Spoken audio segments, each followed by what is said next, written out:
What I would want to say as a little bit about Speak Up, we are in 36 schools in the Philadelphia area, suburban, urban, public, private, middle, and high schools. And what we do is we're based on that simple premise that what protects kids most is a positive relationship with a caring adult, actually several, and communication, open, honest, non-judgmental communication is central to that. So we go into area schools, we create a student leadership team. In some schools that can be as many as 100 kids, anyone's welcome to be on it. And we ask them, what do you want to talk to the adults in your life that's hard to talk about? Then they host a forum, they plan it, they market it. They're the MCs, they run it. They invite their educators and parenting adults to come out for a conversation on these topics. And we have an opening session where we talk about some of the key themes, but then we go into breakout rooms where we put youth educators and parents together, but no parent is in the same breakout with their own child. You can be in the same topic, but we separate families so that you can gain perspective that you can later use in talking to your own child. And then we do a number of things to continue the conversation. We have a student advisory group. We have about 8 parent coffees per year on a range of topics like social media, relationships, stress, anxiety, depression, drugs, alcohol, relationships, friendships, all of those topics. And then we also are able to bridge people to support. They can call Speak Up and we can help them navigate through, find referrals and different things. So that's what we do. And Dr. Steve Treat, who is with us tonight, he is the CEO Emeritus of the Council for Relationships, the nation's oldest and largest counseling agency, doing licensed family and marital therapy. But Steve can describe himself much better. What I can say is that he's been connected to us since the beginning. He's a real gift to us in terms of the wisdom that he shares. Nice to be here. Besides being in marriage and family therapy for the last 40 years, I've been married 46 years. I've got 3 children. They're 45 years old, 43 years old, and 32 years old. So they're way beyond their teenage years, but I still remember them. But they have children who are now becoming teenagers. So I've got 6 grandchildren from the ages of 14 to 1 year old today. So we just celebrated her birthday on Zoom just a few minutes ago. So it's a pleasure to be here. I'm going to take 20-25 minutes and just give you some kind of 1,000-foot level things to think about. It's a challenge for everybody. If someone knew exactly how to raise kids, they would have written the book and made $1 billion. So it's very somewhat subjective and thoughtful, but I do have some principles that I think if you can think about might be able to help you out. And this is the stuff that as I grew as a parent, not very good when I was 22 and had my first child and got a little better at it over time. These are the things I found to be most effective. So I'm going to try 12, 13 ideas, take just a minute and a half or so, and then we can go back and talk about them more. Just ask a question, and I am totally available to answer any question or thought that you might have. So let me just start. And a couple principles. One is, if you don't think about how you were brought up, if you don't really process how you were brought up, you tend to do the same thing or the opposite for your own children. And the same or the opposite of how you were brought up probably won't be the best. What we want is to take the best of how you were brought up, copy some of that, move that forward, bring your own new thought process to it, bring the individuality of your own kids, and think about what's best for them, and just keep evolving an organic process of figuring out what's best for your own children. So it's very important to think about your own upbringing, because that is the basic education we all had, when we start on this venture of having children. Second thing I want you to think about is people always talk to me about, the parents' values, and I think that's a very important thing, but I'm far more interested in the statement of what do parents actually reinforce in their children. And when I've seen people clinically, the majority of times, parents are incredibly invested in their children. They love their children, all good intentions. But in most cases where there's difficulty, they're actually reinforcing the opposite of what they want. A simple example of that would be a parent yelling at a kid, "You never listen to me. You're always closed off." And just that type of attack or that kind of judgment closes a kid off. Or you asked your child 10 times a night, "Is your homework done?" And it's a way of getting most children to actually resent their homework or feel like you're pressuring them. So the goal part is just to step back and think about, okay, in the behaviors I have as a parent, and the things I do, what am I actually reinforcing in my child? And if you can answer that question, you can start to unravel. If I had a long time speaking with you, I could talk about all the things I wish I didn't reinforce in my children, and I had a little more skills when I was growing into the role myself. But what are you reinforcing your child is my first point. The second thing is almost all power over time with a teenager, especially as they grow up into 17, 18, 19, 20, is what level of relationship you have with them. If you're still playing authority or you're doing it top down, you will lose relationship with that child as they grow older. If you think about your own parents, if they're still trying to parent you, you are distancing them. You're thoughtful, you're caring people, but you're spending as little time with them as possible. But if they're a peer, if they're a friend, if you're in relationship with them, you're probably looking forward to seeing them. So one of the things I'll always ask a couple teenage kids and their parents, if I've got them in a session, is I'll ask, tell me what you do to be in relationship, where no one's teaching, no one's lecturing, no one's judging, no one's blaming, but you're just in relationship with each other, doing a task, talking, sharing. Figure out, what does it mean to actually just be in relationship with your own child. The other things that I like doing, starting from about the age of 5, and I realize we've got some parents with some real young children here, but by the age of 5, your children are really capable of doing it, because most of us, I guess we all live around here. I'm not sure that's true actually, but I would take your 6-year-old or 7-year-old out to friendlies and do what I call process the relationship out loud. And we do a lot of this at Speak Up in different kinds of ways. What that means is you kind of just sit down with your 14-year-old son, your 13-year-old daughter, and you say, how am I doing as a parent? How am I doing in relationship to you? You could say to your oldest child, I've never had a 14-year-old before. I've never had a 15-year-old.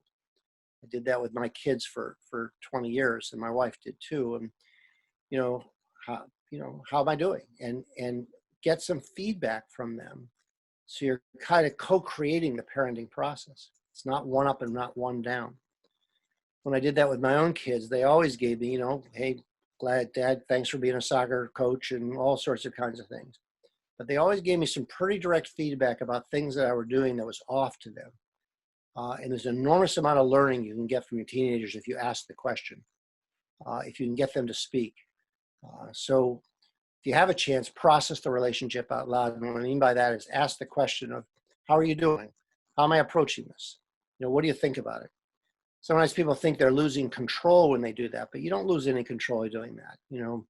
Bedtime is still bedtime. What you pay for is still what you pay for. You have the control.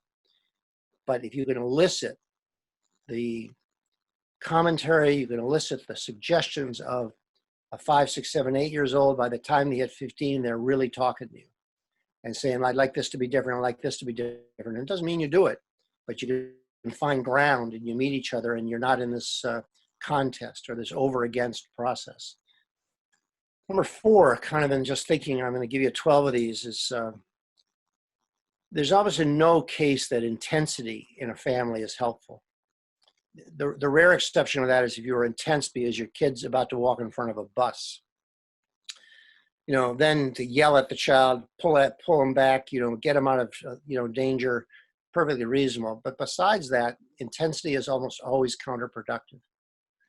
And one of the things you can ask in your family is, every family has intensity, and every parent gets angry some, and every child gets angry some. This is totally normal stuff. But is your family intense all the time?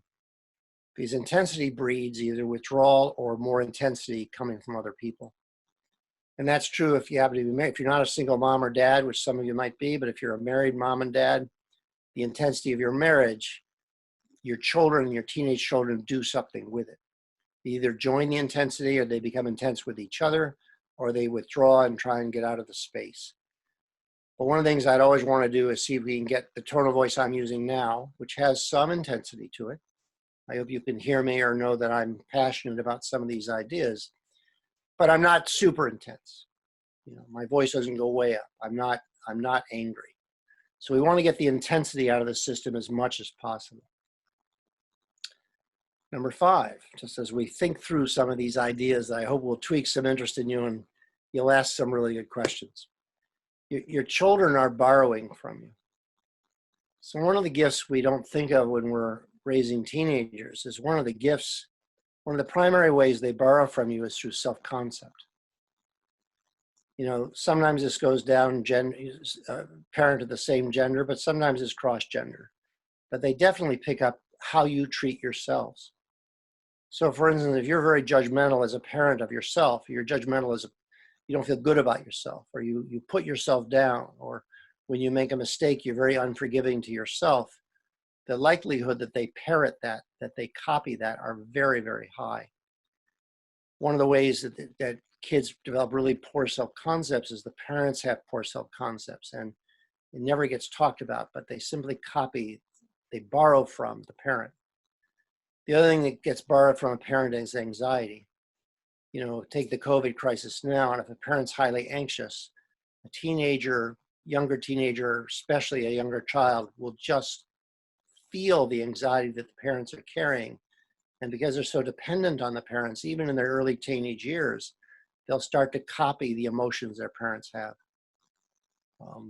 I had a child, you know, a number of years ago now, but was incredibly afraid of the atomic bomb. And what a kind of a strange thing. That was totally true in my day. You know, in the 1950s, when I was growing up, we had all the warfare and the Cold War with Russia, and it was a very common thing. A lot of us had air raid shelters and all sorts of things. But there's no child that's afraid of the atomic bomb unless the parents are talking about it all the time and their anxiety is talking about it all the time.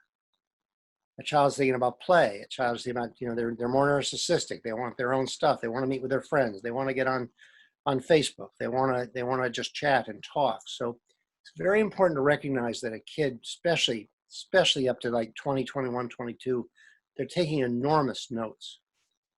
And just think about, what are they copying? What are they borrowing from you? Levels of honesty, levels of trust, levels of addiction, all sorts of positive and negative things go down generations through that process. So next idea is, you know, if the goal, of course, is, you know, for lots of your kids, you're going to drop them off at college at, you know, August 25th, some 2030, or take some period, some year. You want to have them be as close to a peer as possible at that point. I often consult the family businesses, and one of the things somebody will say to me, when does succession start? And I say, well, it starts about a year and a half to 2 years old. And what you do is you just start asking your child an opinion. Hey, Bob, I'm interested in your opinion. Alice, tell me what you think about this. And at first you ask simple questions, but by 10 you're saying, look, I'm interested in your ideas. I'm interested in your thoughts. Give me your feelings. And some of that's the processing out loud, where, you know, tell me something I could do differently. Help me understand how I could be a different person for you. So the more you develop kind of conversation and peerage and levels of respect, the more power you have in their teenage years, and the more power you'll have afterwards. As I sometimes kid with families, I'll say, do you know when I see my grandchildren? And the answer, of course, is whenever my children deem it so. And if I'm still playing parent, and if I'm still talking down to them, or I'm still judging them, or criticizing them, or doing commentary, they will teach their children to stay somewhat away from me. So you want to be peers. You want to grow towards peers. It doesn't mean you don't have the call. It doesn't mean you're not going to set a boundary. You're not giving up power. You're actually gaining power the more you can be in relationship and develop somewhat of a peer relationship with your child before they hit 18, and then obviously it develops into the 20s. The kids that don't make it at school, in college, you know, after the first $30,000 down payment is put down, almost always is the case they're in a parent-child relationship with their own parents. And what happens is the parents drop them off, and all of a sudden there are no authorities, there are no parents, and they go wild at school. Versus if they're peers that have already been doing some of their own homework, and I mean really all their own homework, and they're taking care of their own lives, and they're figuring out just appropriate behavior, and you're in conversation with them and talking about it, and they're kind of maintaining their own life. You're not playing parent anymore at 17, 18 years old. They go to school and they don't need a parent because they know they need to get up and they need to get to class, they need to study, and they need to work. So one of the concepts we want to kind of as an overlay ask is, how close are you to developing a peer relationship? And you start that very early. And for, children under 11, 12, it doesn't mean bedtime's not bedtime, and you don't, it's not a democracy in your house, but you develop as much peerage as you can. And any chance your children can teach you, which they'll often be able to do with computers and all sorts of things, if they can teach you, that's like gold, because they then get a sense of, okay, we're just peers and we can just talk, and I can teach you things and you can teach me things. One of the most complicated ideas is the thought process around, I'd have you think more about boundaries than consequences. And this is really too hard to do in a very short 2 minutes for each one of these, but let me just make a quick attempt. If you're doing consequences all the time, it's like a power play. Most parents don't even hold on to the consequences. They threaten. They don't follow through with the threat. They hold on to consequences. The child doesn't think the consequences that great. They go do the behavior anyway, but you're not in relationship with, you're not peers. But you can just set boundaries. And the key with most teenagers is you set some very large boundaries, and you try and put as much as you else get into some conversation. But there are some large boundaries you can share. For instance, when my kids went to college, I gave them a certain amount of money each semester, and it paid for books and, a little bit extra and whatever. If they went through that money in the first month, they had not another nickel came to them for the rest of the semester, and they knew it. Perfect example.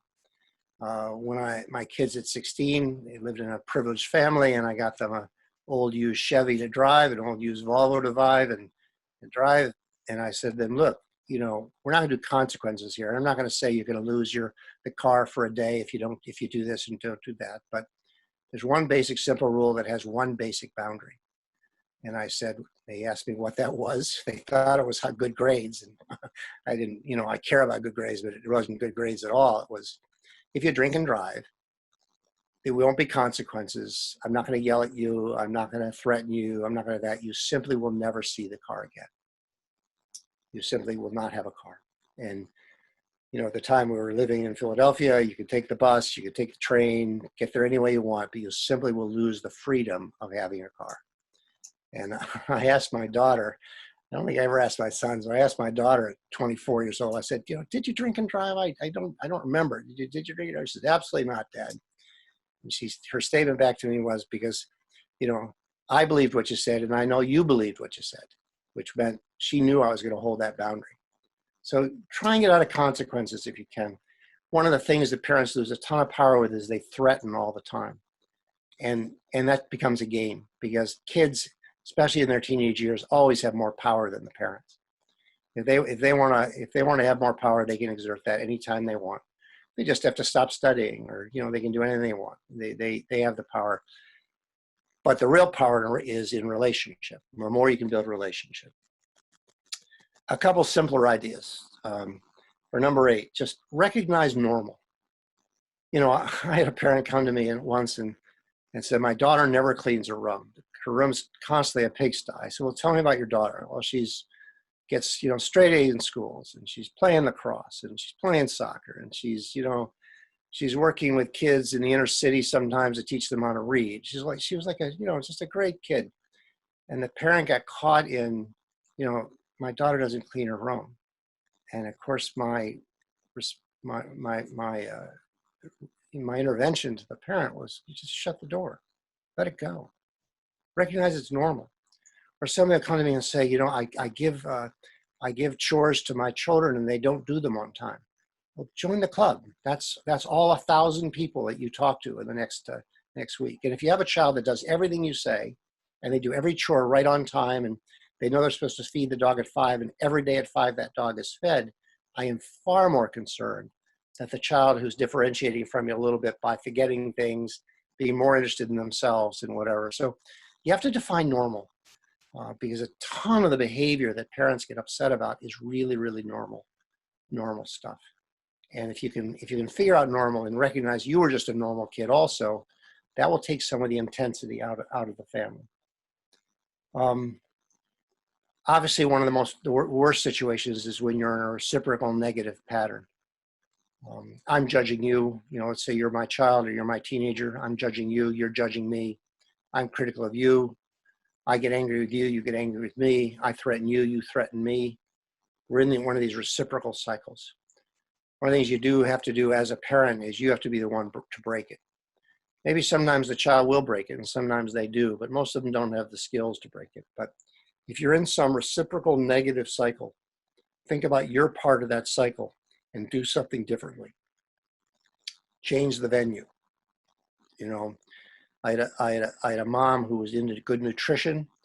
She was having her child eat oatmeal every morning before school because it was the most nutritious thing she could think of, that and grapefruit. Her child wouldn't eat every single morning. The mother was yelling at her every single morning, and it cycled. They were in a reciprocal pattern they couldn't get out of. You're not going to like this and might lose some confidence in this little talk, but I said to her, just take her to McDonald's. So the mother said, "Are you kidding?" And I said, "No, take her to McDonald's." So she took her to McDonald's, and about 3 weeks later, the daughter said, and there were no more arguments because the daughter loved McDonald's and ordered crap for McDonald's and whatever, but there was no more intensity. And they just got up, they went to McDonald's or whatever. And about 3 weeks into it, the daughter said, Mom, I don't feel so good after eating at McDonald's. Could we go back to having breakfast, but just do it a little differently? And all of a sudden now they're in a pattern where they can, again, co-create a life where we're out of some of the intensities and some of that parenting material. Just to avoid triangulation. One of the things that happens in families that get in trouble is the children are triangulating you. Going to one parent for one thing, another parent for another, making sure that the parents don't talk with each other about it, picking one parent to ask for certain things and not for another. And in the same ilk, make sure you don't compare children. I wish you were like, I wish it was this, why can't you act like, your brother, why can't you act like your sister? It triangulates them terrible and breaks down communication. The two last things are see what you can do to not feed anxiety into their system. Look, we're all living privileged lives at so many levels. Most of us are not figuring out food and we got a roof over our head and whatever, but these kids are anxious. There's pressures of school, the competition of college, the competition of growing up. And it's different a little bit, I think, because it's more intense. But all kids, teenage years are anxious. They're trying to figure out who they are, their identity, and whatever. It's most important not to feed anxiety into the system. So you can feed anxiety into the system. There are two primary ways we do that. We do that with we do it with just being anxious ourselves all the time. And one of the great ways you feed anxiety into a kid is you keep asking them questions. Are you sure you studied enough for the test? Are you sure you studied? Are you sure you're okay? Do you think you'll be able to make a good college with these grades? You think it's really okay? You think you've really applied yourself here? If I ask you enough of these questions, I can get you to be incredibly anxious. If I had you all in group and we were together, we'd build anxiety and lower anxiety together. We could do it with COVID. We're probably not going to be out of COVID. We're probably all going to get the virus. Lots of kids are getting ill now. It's not just old people like me getting ill. Younger people are getting sick too. Even young babies are getting sick. We could start a series of these anxiety-ridden, that this is probably the end of society as we know it. And by the time we got everybody filled with anxiety, or we could just calm it down and say, wait a minute. We got great scientists. We got great people. We've learned a lot about, working together as people and wearing masks. And we've got a good society and not perfect, but we're good. And you can raise and lower anxiety by how you speak. And you want to make sure that you're not raising anxiety in your own kids. They have enough. They have enough without parents feeding anxiety into the system. And the last thing is it's a very interesting thing, but a lot of parents feel that if they're vulnerable with their children, they lose power.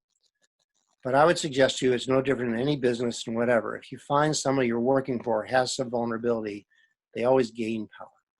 The person who can say, I made a mistake. The person who can apologize. The person who can say, I get scared too. The person who says, I'm not sure what to do. Help me out. I haven't had an 18-year-old before. Give me some guidance here. I'm trying to figure it out. This is how I was vulnerable when I was 18. So if you can share vulnerabilities, something that Speak Up does unbelievably well in their programs, and gets people to speak up, and people can start to share their vulnerabilities, you realize that no one has the answers, but if we can be vulnerable together, there's an intimacy that gets created out of that. Bottom line is, can you develop a relationship with your children, kind of mutual respect, mutual thought? You need some boundaries. Every child needs some boundaries. They need some structure. Always want to do that. But you're doing it from a peer place. You're doing it from a friendship place.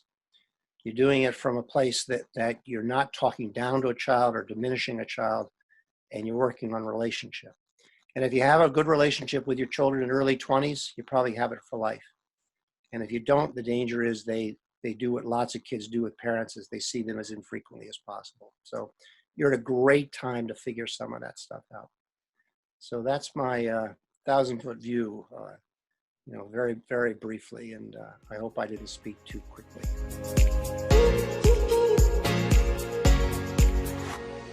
That's a great question. So let me give you about 3 sides to that question.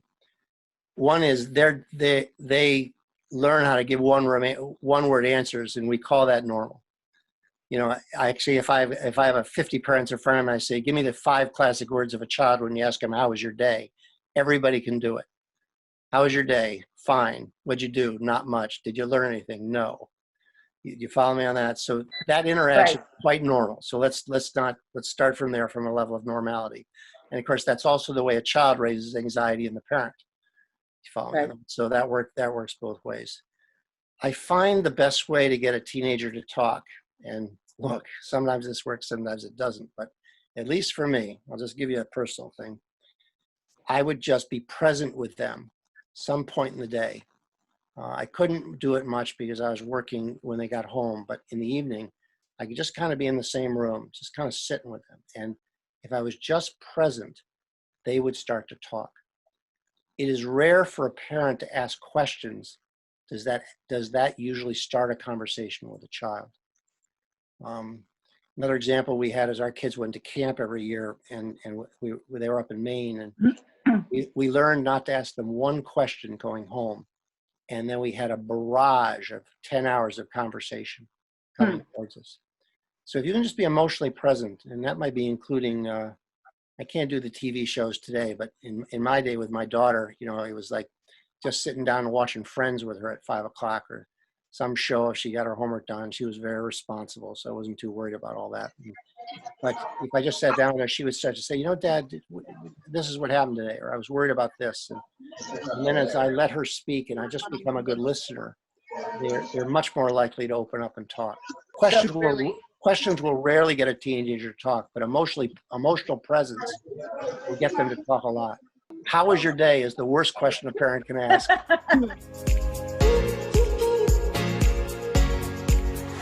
First thing I'd do, if you could, would be to see if you can create some environment where you can just ask them the questions of, and let them know you're sad about it.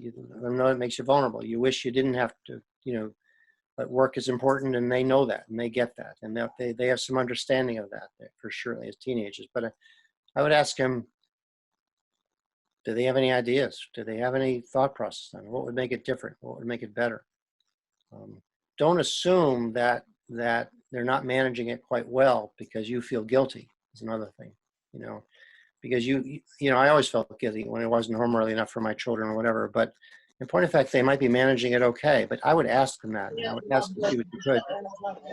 The other thing that we did, depending on the ages, for the younger ages, if you had like 12 and 13-year-olds, like you said, and 9, 12 years old, I love the idea of hiring the 15-year-old kid next door that's enough responsible, enough that might just play some basketball with them, might just, do what they love doing, or, some person who's just a little bit older, who's a little more mature, who has some ideas, who just take a couple hours with them, and they go off and just have some fun. They play some games, they do some things. When my wife and I were both working, we hired a young girl who was 15 at the time. When my kids were probably 8 and 6, something like that. we hired her for every Friday of the year, and it gave us time just to breathe, and they got used to her, and it became just another thing to help them out. But I would really see if they would talk to you about what they need. They might have some good ideas about it. But don't assume it's a terrible time for them. You know, what they won't be able to do at that age is you give them an assignment and you want them to study math for an hour, this for an hour, and that for an hour. No kid's going to be able to structure their life at that time. So maybe there's a little much too much TV or a little more on the computer, and you're going to have to loosen up some of those things and see what you can do to structure some others. Very complicated task, but keep asking them how they feel about it. That's an important thing. Don't assume it's all negative. Kids are incredibly adaptable, and sometimes when there's not structure, they find really good ways of play, and they support each other in ways. You might find that they do quite well when they're on their own like that, and as soon as you come back on the scene, they have a fight, which is a classic thing to do because they want some attention from you. But they actually figured out how to do some things together. But it's a very common, in this day and age, we're all working, and no one's staying home and just having, if you're here to have stay at home, just have the luxury of just raising a child. So we're all working, and we have to figure out those balances.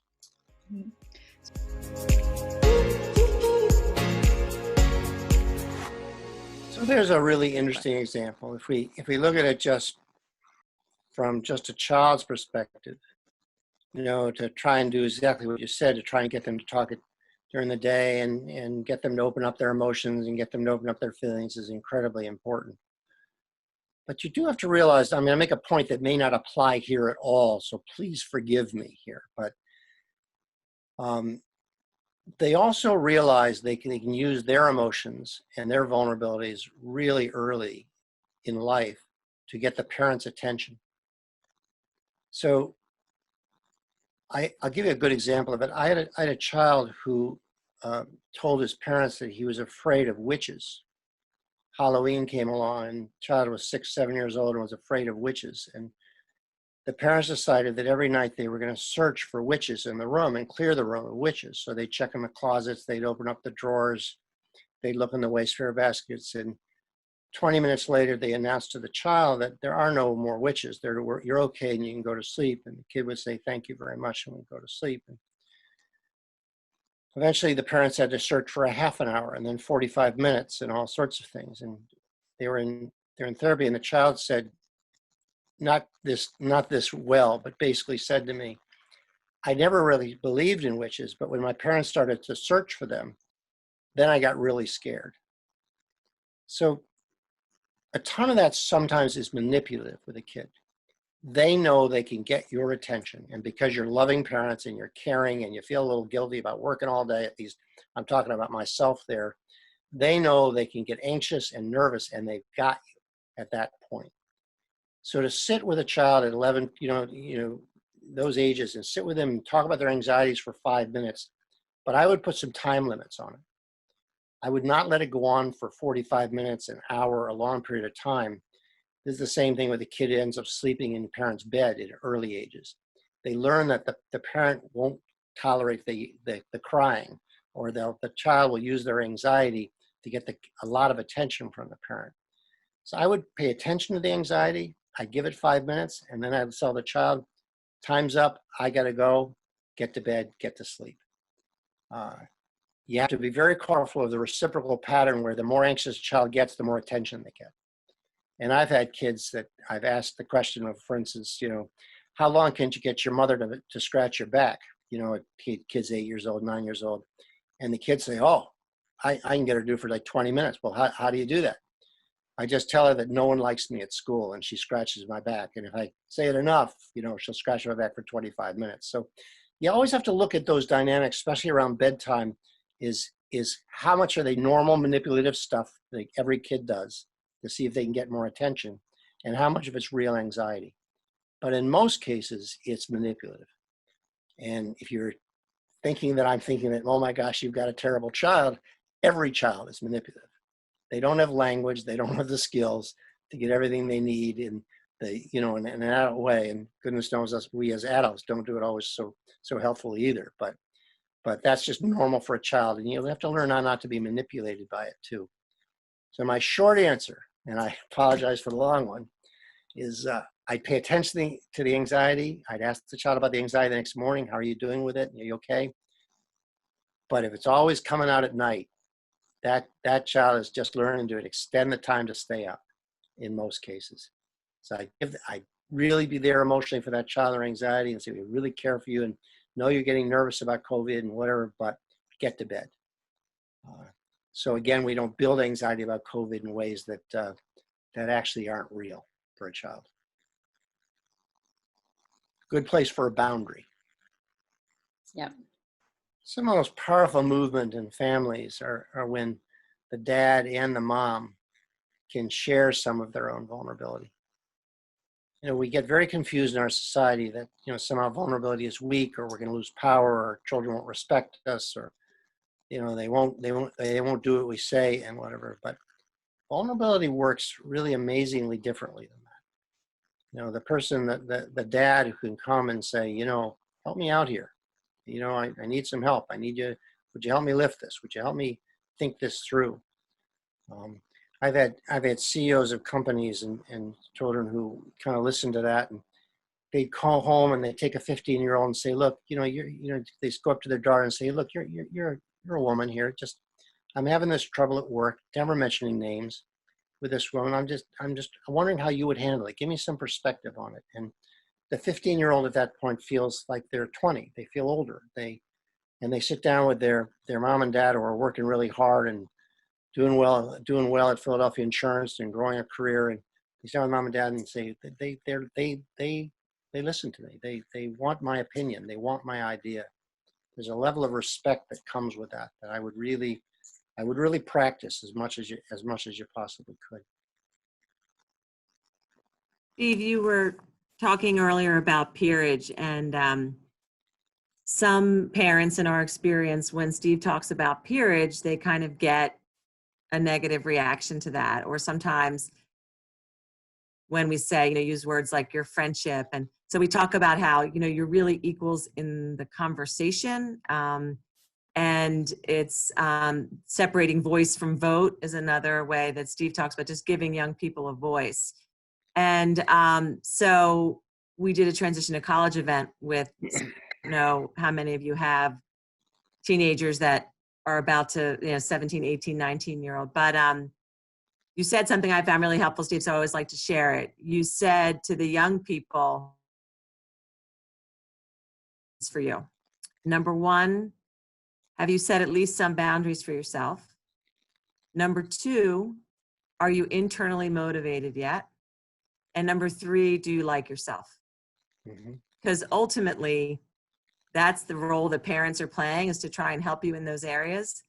And he said to the young people, if you want your parents to kind of back off, you need to step up. And then he also said to us as parents is that when we insist on staying squarely in the parent role, we trap our teenagers and young adults in the kid role. And I have 4 boys of my own who were teenagers, but now go up to age 23. And that really helped me a lot when Steve said that. So I don't know if any of you have kids in that age and if you had that kind of reaction when he was talking about being peers early or friends. Just wanted to kind of open up that part of the discussion.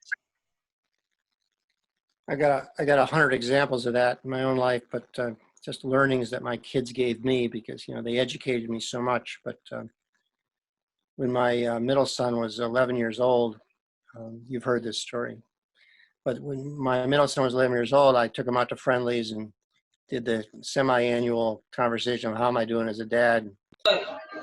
He looks at me and says, Dad, you're doing okay. Thanks for being there with soccer and all sorts of things, and it's really good. But there's one thing you're doing I don't understand. And he said, well, why do I have a bedtime? So I got hooked. I went into the parenting response to that, which is a perfectly adequate thing. You have a bedtime, you got to get up, and sleep's important, and you got to get up in the morning, and school is complicated, and we know through studies that if you don't get good rest, you don't do as well in school, and blah blah blah blah blah. all those things. He says, no, I get all that. We hear that in school. Same way, I get all that. Then he looks at me, puts down his hammer, looks right in my eyes and says, well, Dad, why are you giving me bedtime? And I said, oh, well, that's an interesting question. Right? Do you think you're ready to handle that? And he said, yeah. So I said, all right, well, let's run the experiment. You can go to bed anytime you want. Now, what am I giving up? I can come back into that. I can come back into playing the role of parent anytime I wanted to.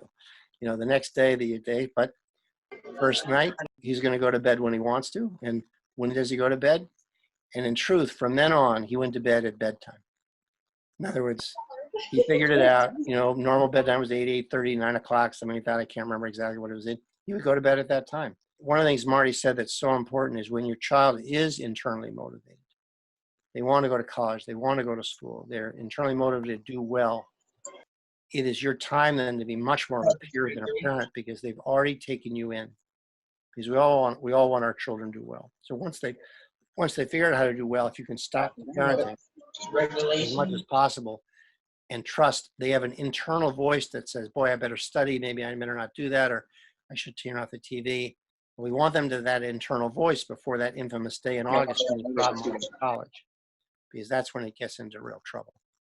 So just, it's a push-pull for quite a long period of time, and they're differentiating from you slowly. But the more you get, more they co-create that environment growing up with you, the better.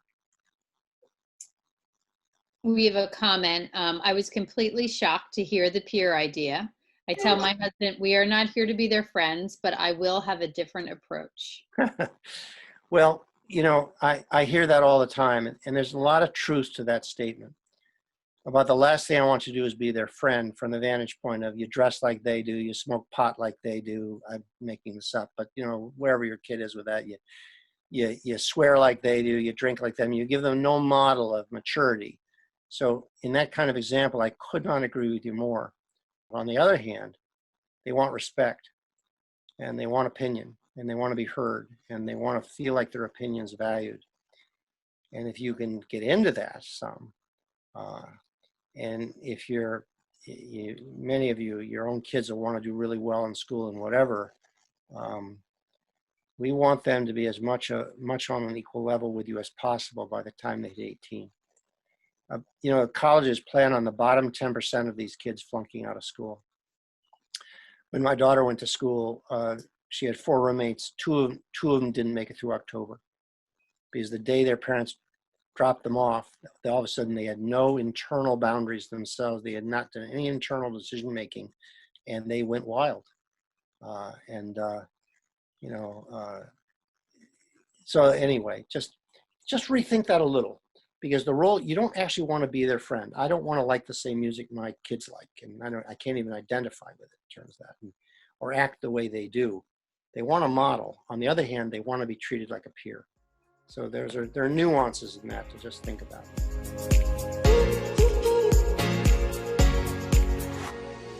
I would ask her, have we trapped you in the kids' role? Yeah. And can you think of ways we did that? And see if she'd have some understanding of it. She might. And if you did, you start a real adult conversation with them. There are very few kids at the age of 18, and the same thing goes to the age of 21 or 22 that know a real directional place they want to be. They just don't know in terms of that. But they can figure it out. But boy, I would be patient with her. I'd develop as much relationship with her as you can. Tell her that you were confused at that age too. At least I was. The more I did commentary, the more they stepped away from me. But the more I did a little vulnerability, just like you said, and a little more I just was kind of really emotionally present with them, the thing that will be the catalyst for them the most will be being in relationship with you. I went hiking with my daughter forever in terms of that. If she felt that would dull, I might take one of her best friends and her and say, hey, let's go off for a weekend and do this. Mm-hmm. And they'll ignore you and go play with the friends and whatever, but they're going to recognize you're very present and you're enabling that to happen. That kind of stuff's a good thing to do. Okay. Can I just add one of the things we see a lot with people that age, so 17, 18 graduating, Ken Berg, who partners with us as well, he's kind of an expert on youth resiliency. You might have seen some of his books. Anyhow, he talks about how you create this nest, and it's a comfortable nest, and you have like a, as a family unit, as your home, and then they have to get ready to leave it. And in order to do that, they kind of have to convince themselves like it's not that great a nest. They have to be like, you find like right before they're about to go. We used to do a transition to college event. Young people and parenting adults are like sort of driving each other crazy in a way, or they don't want to spend that much time together. And in many ways, it helps them and you to do the separation that you need to do. It just sort of, he described it like making the nest prickly. So that idea when you're talking about how you used to have date night and then it got less frequent, I mean, that is also really normal. And then sometimes right before they go away or whatever, it might be different, but it's completely normal too in that sense. And just had me thinking about that. When my daughter was 18, the classic thing is we'd have a plan to do something, and she'd come up to say, "Dad, like I can't." And I said, "Who are you trading in? Who are you trading me in for tonight?" You follow me in that? And it was always some girlfriend or guy or some whatever, but that's pretty normal stuff.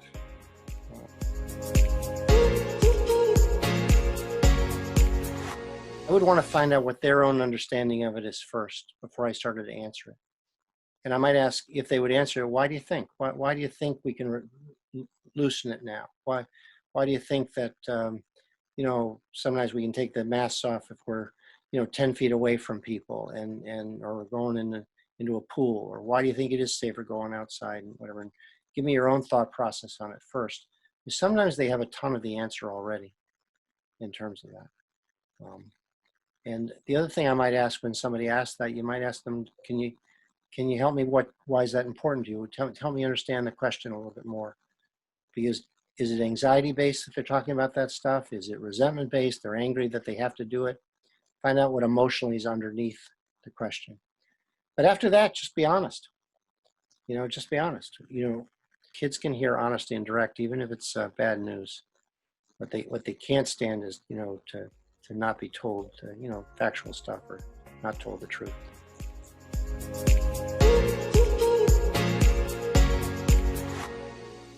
One is I don't know. I'm afraid of it a little bit.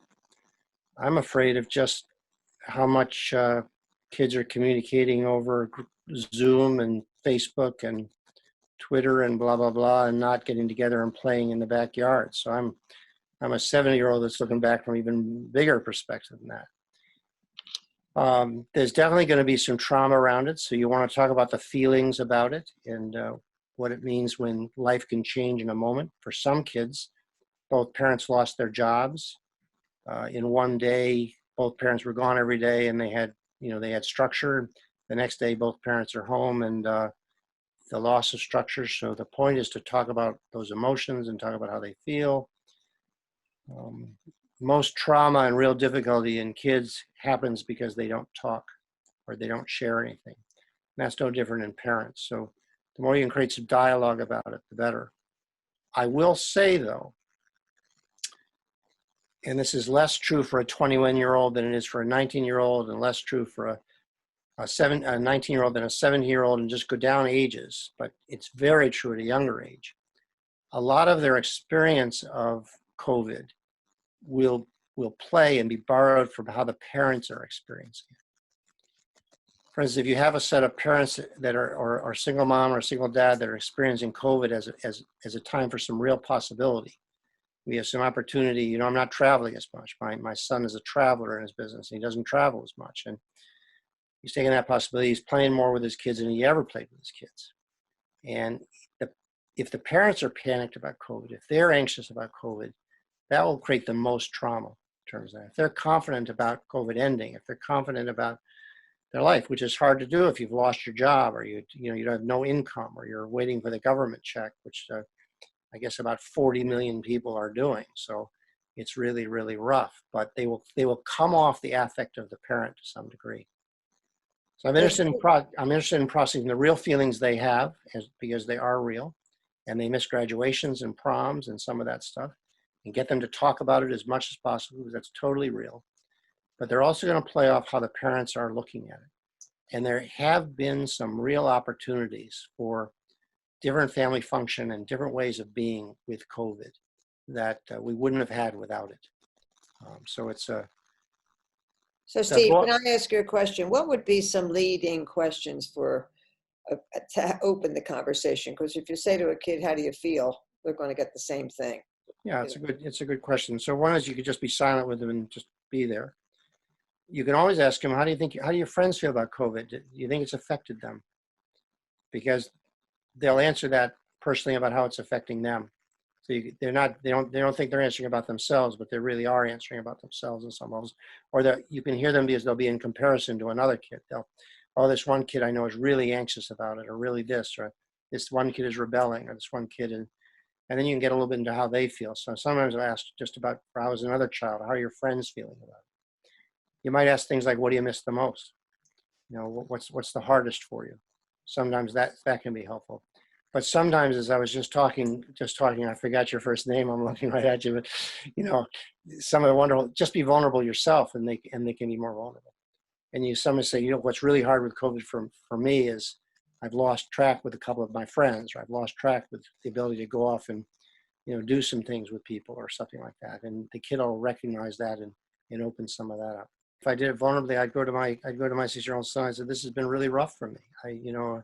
I was used to getting up every day and going to work and doing this and having the structure, and now it's completely changed, and I've lost some, I've lost some clients, or I've lost some ability, or we don't quite have the income this year, and this is fine. I want to let you know we're going to be fine, but it's not simple, and then you might turn and say, what's rough for you, because now you're in the same place. That's a possibility of that kind of thing. That's how it would sound.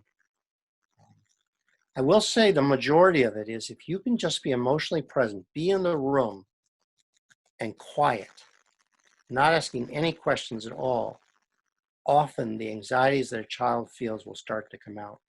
And when they start to speak, don't tell them what to do. Don't give them suggestions. Don't just listen to them speak.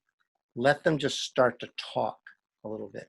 If you want to interrupt them and make a point, make it about 5 minutes into that conversation. Let them just talk. That's what they love about their friends, because they can just talk. And nobody's giving them direction. No one's giving them any thoughts. And then you can sneak a thought in, because they need those too. They need some guidance. But be really patient with them.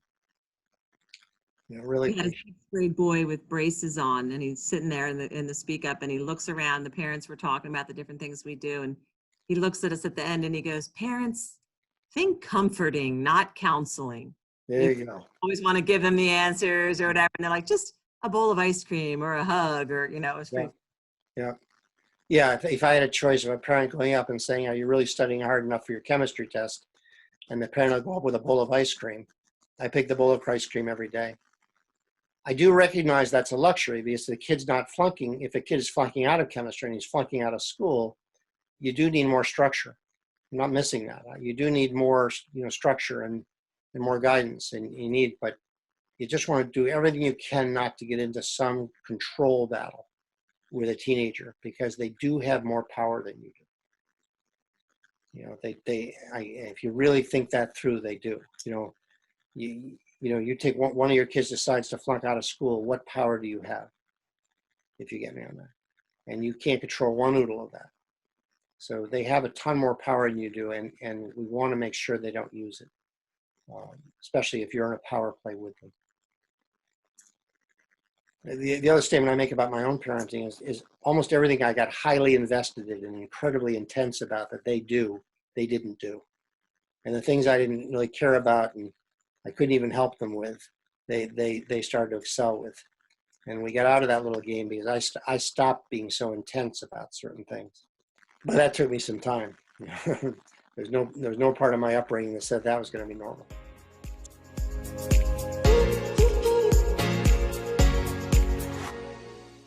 Every teenager has to differentiate from their parents. Now, they can differentiate in big ways, like you stand for education, values, respectful behavior, no drugs and whatever, and they can decide to flunk out of school, do cocaine, grow their hair like I'm growing my hair because I'm not quite brave enough to let my wife cut my hair yet, but and just rebel at you at huge levels, just basically screw you. And this happens in really power plays. But attitude is one of the real classic ways that a child will talk back.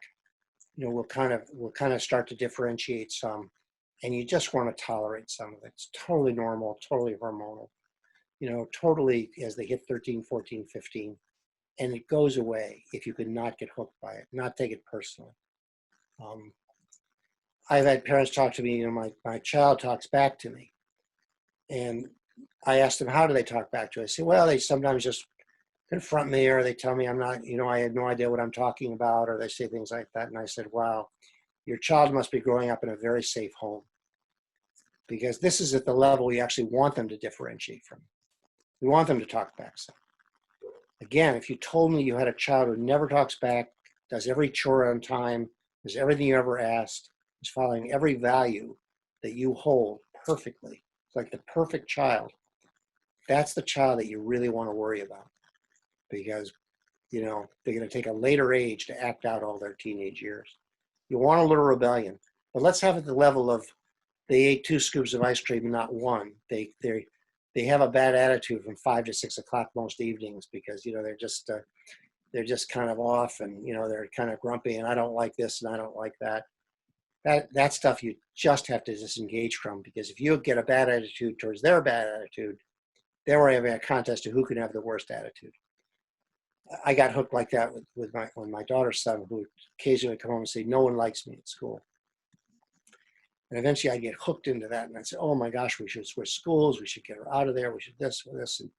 But if I waited 24 hours, the next day she said, can I have Susan and Sarah and Kristen over for a party or for an overnight? And I said, well, occasionally I'd be like a wise guy. I say, well, I thought no one liked you at school. So, you know, my daughter didn't quite say it like she said, but that was yesterday.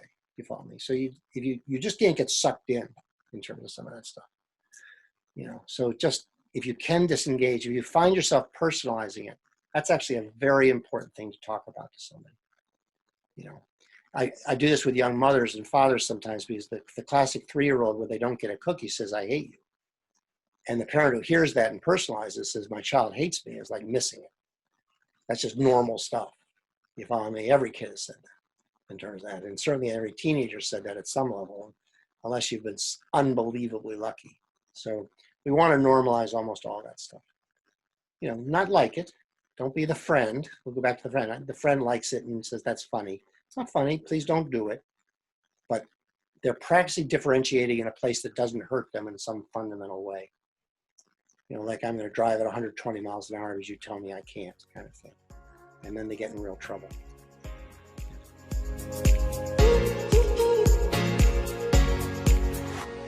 Well, the first thing I think about would be rigid. For some kid, that's going to be a gift.